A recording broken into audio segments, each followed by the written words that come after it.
still dancing.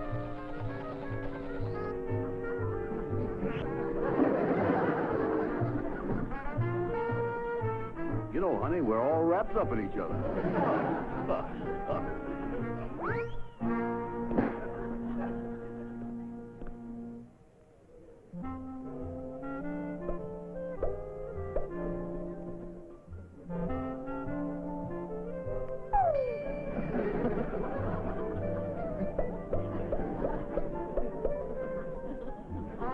Oh, Calvin. Sorry, honey. Calvin, I wonder if you pay the check. I told Mater I'd be home early. Wait a minute. Who is this guy, Mater? Oh, no, Calvin. Mater is your mother. Uh-uh. My mother's name is Sarah. Calvin, I mean my mother. We call her Mater. Oh. Well, have you told Mater about me yet? Well, not yet, Calvin. You see, I have to be very careful. She thinks every man is after my money. Then you haven't told her about us getting married? Well, I don't know about our getting married, Calvin. I know you care for me, but how do you know it's love? How do I know it's love? Honey, that's like asking Barney Oldfield if he knows how to shift gears.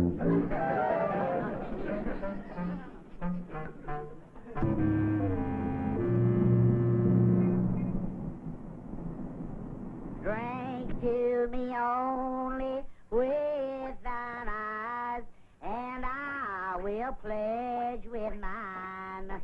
Or leave a kiss within the cup, and I'll not ask for wine. What you singing, sister dear? It's me all right, Maggie Bell.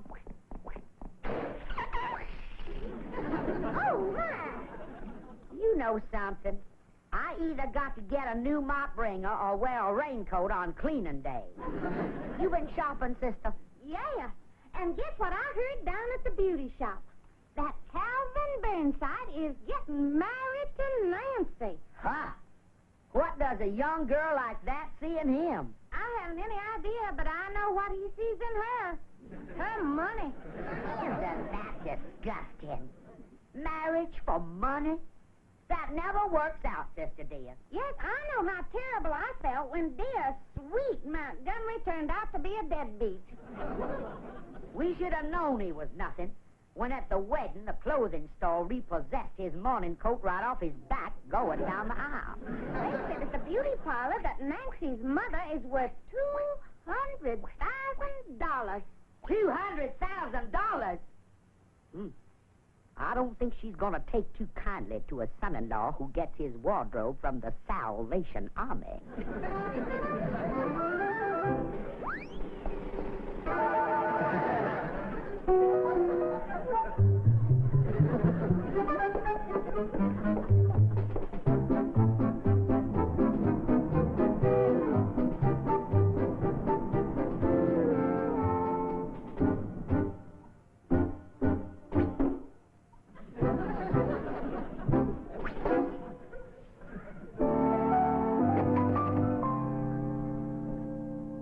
Colonel, congratulate me.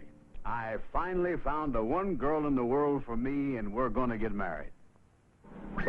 Almost a bullseye. Well, Calvin, you have my sympathies. Sympathy? Colonel, what's so wrong with marriage? Calvin, it's a sneaky way to do it. These quick weddings. You meet the gal one day, you're engaged the next. From then on, they're so busy planning the wedding, you can't talk to her. Then the day before the marriage, you can't see her at all. And when you do marry her, she's wearing a veil. Well, what's wrong with all that? Calvin, have you ever gone into a grocery store to buy a honeydew melon? Sure. Well, marriage is just like buying a melon, without the privilege of squeezing it before you take it home. Yeah, well, I'm not worrying about that.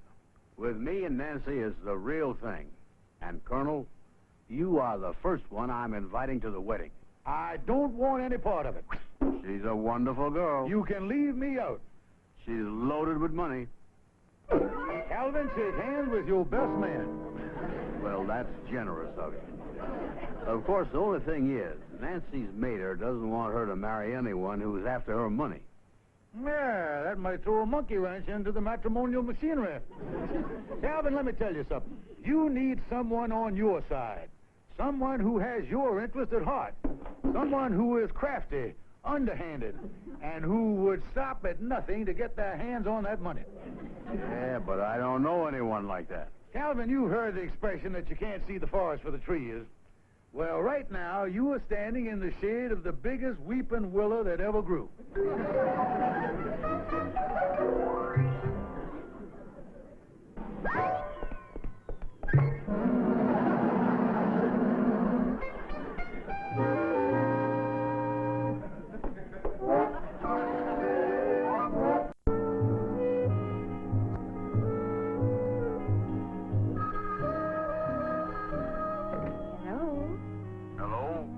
Nancy? Oh, Calvin, it's you. Yeah, Nancy, I've been talking to a friend of mine, and he's got a great idea. He suggests we elope without telling your mama. Oh, Calvin, if I did that, Mater would disinherit me. Funny how a great idea can go sour, isn't it? Well, you see, a while ago, I was in love with a boy named Rupert. We were engaged, but he never could put over his big deal, so Mater made us break up. She said that wedding bells will never ring for a man that's penniless. She did, huh? She said I must marry a man who is not after my money. You have money of your own, don't you, Calvin? Yeah. Matter of fact, I just came into some money recently. I'm going to consult my financial advisor this afternoon. I think I'm going to turn out to be a lot wealthier than I think I am. Oh, Calvin, you're getting more wonderful every minute. Bye-bye, Calvin.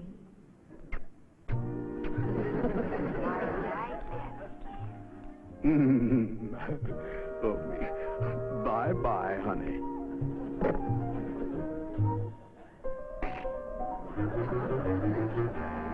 I got a good mind to sue the phone company.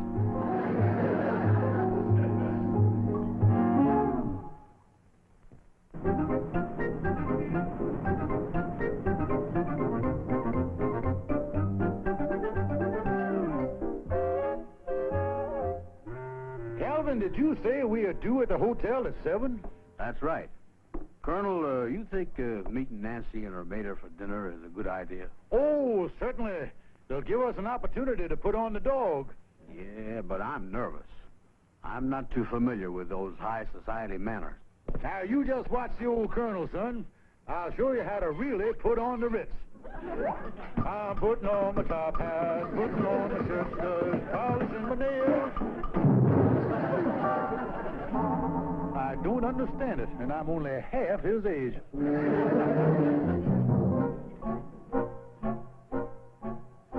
It's 7:30, Colonel. Nancy said she and her mater would meet us here at 7 in the hotel lobby. Wait, Calvin, is that Nancy coming through the door now? Isn't she a dreamboat? Yeah, but that dreadnought behind her must be your mother. Look at that pile of blubber coming across the room. Oh, there you are, Calvin. How did do? Colonel Montgomery J, Klaxon of Nashville, Tennessee, and former colonel of the Breckinridge County Zouaves. At your service, ma'am. How do you do? I'm so sorry we're late, but I was stuck between Broadway and North Street. Oh, that's okay, just as long as they pried you loose. I beg your pardon. Nothing at all. Now, my dears, let us sojourn into the salon and partake of some of our gastronomic delights. Yeah, let's get in there and tie on the feed bag. Nancy, may I take your arm? Why, thank you, Colonel. Calvin. Huh? Oh, yeah. Mater, may I take your arm? Here's my arm. Mater, you better take mine. I wouldn't want to strain my innards before I tangle with the grub. Ah, bonsoir, monsieur. May I help you, please? The Calvin Burnside, 44. Oui, monsieur. Right this way, please.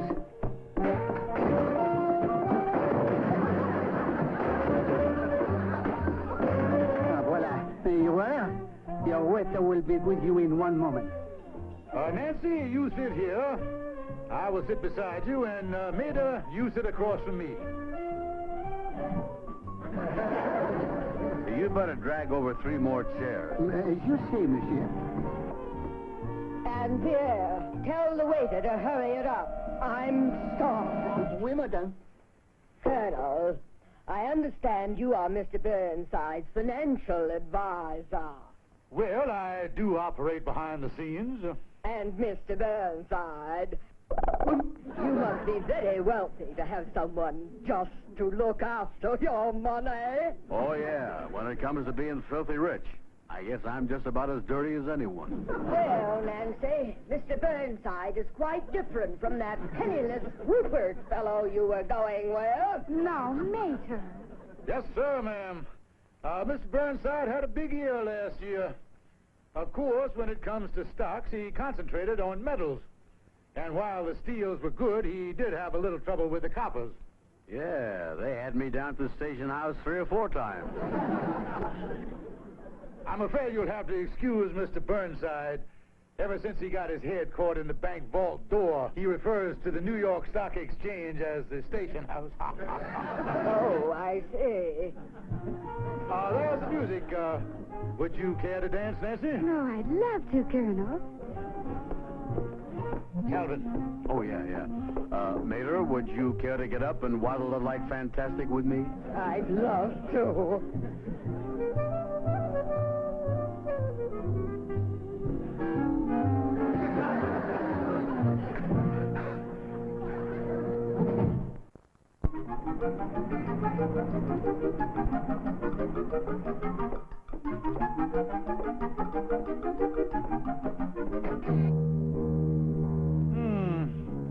I guess the goon squad didn't wait up for me this evening.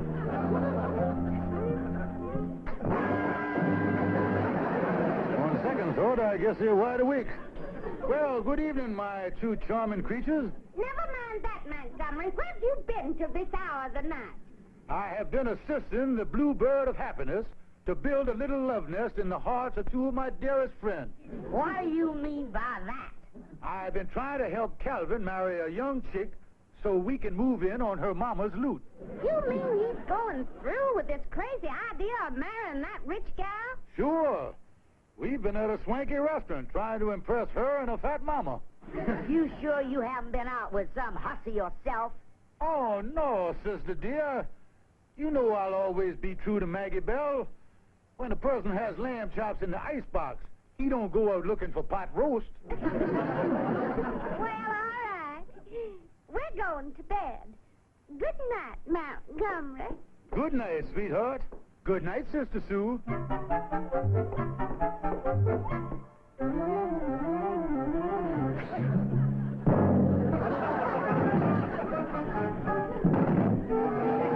Now, what was that for?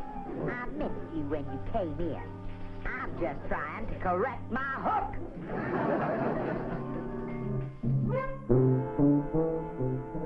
Oh, Nancy, this is wonderful news. Your mater says you can marry me, huh? Yes, she was so impressed with you last night. Someone who isn't interested in me for my money.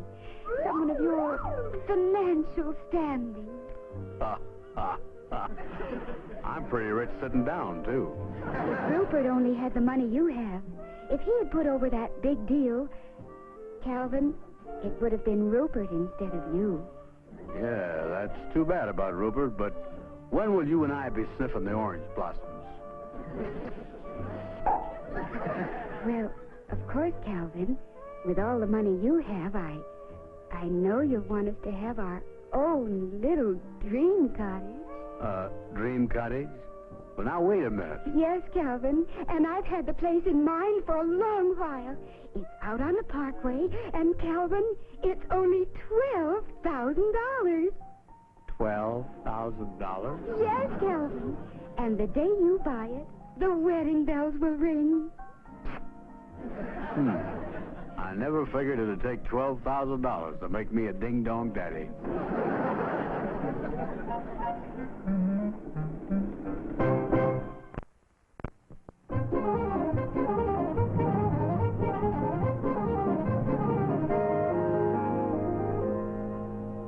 Yes, sir, Mr. Meekle. That's the information I wanted. Yes, sir. Thank you, sir. We understand. Yes, sir. Goodbye. Well, Calvin, that was Mr. Meekle that built the house Nancy wants out on the Parkway. Yeah? Yes, sir. He wants $12,000 for the house. He says he needs the money badly, but he is willing to take $5,000 down payment. Oh, my. Where in the world are we going to get $5,000? And if we don't, Nancy won't marry me, and I'll miss out on all that money. After all, Rupert missed out because he didn't have any money. Now, Calvin, we've got brains. There must be a way. If we just put on our thinking caps... I just had a hot flash. Calvin, my brain is really on fire. We'll go to the bank and real estate loan. Yeah, a real estate loan. That's a good idea. Then, Calvin, you can buy the house and marry Nancy. Yes, sir. Colonel, you are really cooking. I don't know when I've had such a hot idea. Come on, let's go down to the bank while I'm all steamed up.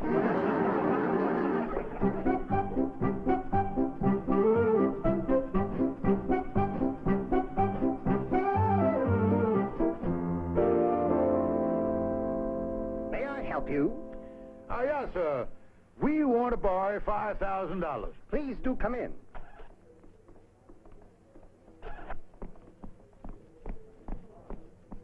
Have a seat, gentlemen. Prompt courteous service is our motto. Now, just what do you want to borrow this money on? A $12,000 house. Well, if you have a house valued at $12,000, we should be able to loan you $5,000 with no trouble. Now you're talking. And what are you going to use this $5,000 for? To buy the house with. Now, just a moment. Do I understand that you want to borrow the money on a house that you don't even own? Oh, no, sir. You don't understand. We want to borrow money on a house we're going to own. I'm one of the newer men here. Perhaps Mr. Bertram can help us. Oh, Mr. Bertram! Yes, Abernathy. These two gentlemen wish to borrow $5,000 to buy a house. Yes. And they want to put up the house as collateral for the loan. Very good. But they don't own the house. Oh. Well, you've got to have the money to buy the house before you can borrow money on the house. Yes, sir, but you have to loan us the money before we can have the money to buy the house, to borrow the money on the house. Mr. Kubala, could you come here for a moment? Yes, Bertram. What can I do for you?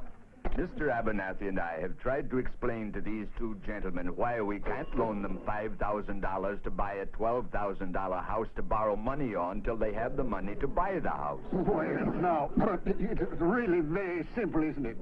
I'm glad to hear that. Number one, you need $12,000 to buy the house. Well, all we're asking for is $5,000. Yes, sir. I've already saved the bank $7,000. Look, you want to borrow $5,000, but first you need $12,000 to buy the house. You talked us into it. Give us the $12,000. No. Something wrong? Abernathy, ask Mr. Doozy if he would please help us. Oh, Mr. Doozy, could you help us a moment, sir?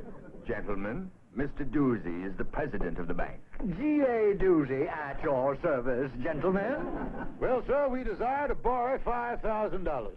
$5,000 on a $12,000 house. Fine collateral. But, Mr. Doozy, they don't own the house. What they really need is $12,000. But all we are asking for is $5,000, which saves the bank $7,000. Excellent. I'll write you an okay for a cashier's check. Make it out to Calvin Burnside. But, Mr. Doozy... Gentlemen, anytime my bank can save $7,000 on one deal... Oops! What's the matter, Mr. Doozy? Gentlemen, I've worked for 18 years to establish this bank. I carefully selected my most worthy associates. And now, Mr. Burnside, after talking to you for just 5 minutes, do you know what I'm going to do? I'm taking my whole hand-picked staff and going back into the used car business. Come, gentlemen. How do you like that, Colonel? Come on, Calvin, we can take a hint. Let's take our business elsewhere. What are we going to do now, Colonel? We can't give up. I'll go home and get Maggie Bell's pearl necklace and hock it. You sell your automobile. I'll hock Sister Sue's mink coat. You cash in your annuity. And we ought to have the $5,000. Colonel, you're a financial wizard. We should never have gone to that bank in the first place. You're right, Calvin. We showed them how they could save $7,000, and they treated us like a couple of bums. Come on, Calvin, let's go before the hock shop's closed. $4,995, 96, 97, 8, 9, $5,000. There you are, Mr. Meikle. The $5,000 down payment. Fine. And here's the deed to the house. You understand it's $100 a month until the balance is paid. Oh, we understand. Oh, yes, I'm in the real estate business myself, you know. Well, I'm glad we could make a deal. I've had this house for sale for 6 months. It's been a very important sale for me. Yes, sir. It's been important to us, too, Mr. Meikle. Well, good day, gentlemen. Good day. Goodbye. Well, now, Calvin, we have the house. This will satisfy Nancy and her mater. Yeah, and tomorrow those wedding bells are going to ring.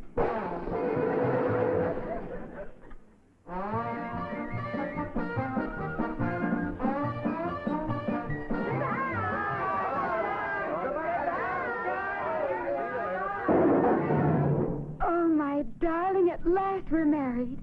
It was wonderful how you got that $5,000 for the house. Yes, Mrs. Rupert Meikle, and I wouldn't have gotten it if you hadn't maneuvered that poor sap Calvin Burnside into buying that house of mine. Montgomery, how come you're up for breakfast before noon? I got a bad case of insomnia. Could I have a piece of toast, please, Sister Sue? Tell me, Montgomery, how's Calvin's romance coming along? Yeah. I thought his marriage to that rich gal was all set. Ladies, if you don't mind, I'd rather not discuss weddings right now.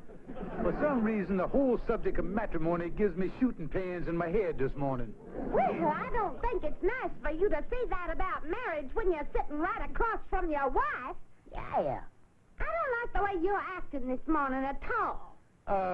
Why don't you lovely ladies be sweet and nice to me? And let me have another piece of toast. I'll be happy to. Won't you, Sister Sue? You see, my needs are simple. Ready. All I want to have Aim. is quiet. Fire! A chance to enjoy.